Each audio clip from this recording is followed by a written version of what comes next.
Happy birthday to you. Happy birthday to you. Happy birthday dear Nihal. Happy birthday to you. Thank you. అదండి మరి సంగతి. ఈ రోజు మన బక్కలోడిది పుట్టినరోజు అనమాట. సో అందుకని చెప్పేసి ఉదయాన్నే లేపేసి స్కూల్కి తయారు చేసాను. చేసిన తర్వాత కిందకు వచ్చాడు. వాళ్ళ నాన్నకి తాతయ్యకి కాళ్ళకి దండం పెడితే వాళ్ళ తాతయ్య ఏమో 500 రూపాయలు ఇచ్చారనమాట. సర్లేరా డిగ్రీలు వేసేసుకో అని చెప్పాను అనమాట. లేదంటే మరి ఇంకా వీడిని ఆపలేము అందుకని చెప్పేసి తర్వాత 4 ఫోటోలు తీసేసి ఇంకా స్కూల్కి పంపించేసాను. లేదనుకోండి మన బురద అంటాడు ఇంట్లో ఉండి. సో ఇంకా అదనమాట. స్కూల్కి వెళ్ళిపోయాడు. వెళ్ళి వచ్చిన తర్వాత అంటే వెళ్ళేటప్పుడు డిమాండ్ చేసాడు అనమాట, నాకు 30 రూపీస్ కావాలని చెప్పేసి. నేనంటే ఇవ్వనని చెప్పేసి వాళ్ళ నాన్నని తాతయ్యని అడిగి 30 రూపీస్ తీసుకెళ్ళాడు.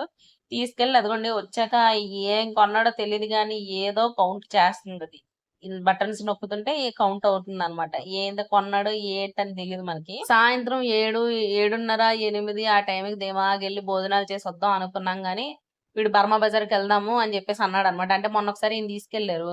బోల్డ్ బొమ్మలు అవి చాలా చూసాడనమాట. ఇంకా చూసిన కాడి నుంచి ఒకసారి వెళ్దాం వెళ్దాం అని చెప్పేసి ఇంకా బర్త్డే కదా ఎందుకులే మళ్ళీ ఇబ్బంది పెట్టడం, ఏడు పెంచడం, బాధ పెట్టడం ఎందుకులే అని చెప్పేసి తీసుకెళ్లారనమాట. తీసుకెళ్తే అదిగోండి చూడండి ఏ బాల్ అంట బొమ్మలంట ఏవో తెలియదు అన్ని 40 రూపీస్ ఒకటి అని చెప్పేసి ఉన్నాయన్నమాట. బాగున్నాయి ఐటమ్స్ అయితే.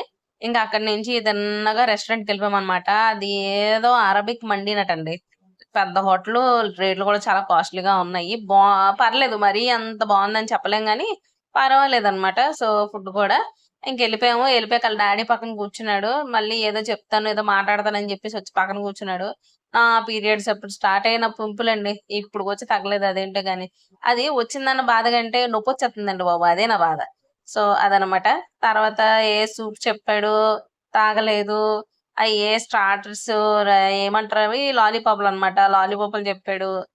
అయి రెండే అయ్యి రెండోది కూడా చాలా కష్టంగా తిన్నాడు అనమాట. నేనంటే నాకంటే కూడా అసలు పేక్స్ అన్నంగాడు అనమాట. వీడు తినగాని అన్ని కావాలంటాడు. సో ఇంక అలాగనమాట. జస్ట్ సింపుల్ గా బిర్యానీ చెప్పుకున్నాము. చికెన్ బిర్యానీ అంతే. దాంతో సరిపెట్టేసుకున్నామండి. అంటే ఎక్కువ తినలేం కూడా. నైట్ టైం కదా ఈయన అసలు తినరు.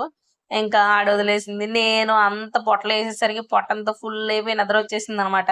అక్కడే పడుకుంటే బాగోదు కదా. అప్పటికే చాలా మంది వెయిట్ చేస్తున్నారు. భయ్యా టేబుల్ ఖాళీ చేసేయండి భయ్యో అన్నాడు అబ్బాయి. ఇంకా తిన్న వెంటనే ఇంటికి లబో లబో చూసారా పక్కన కిరీటం, బిర్యానీ కిరీటం పెట్టి తీసుకొచ్చాడు భయ్య.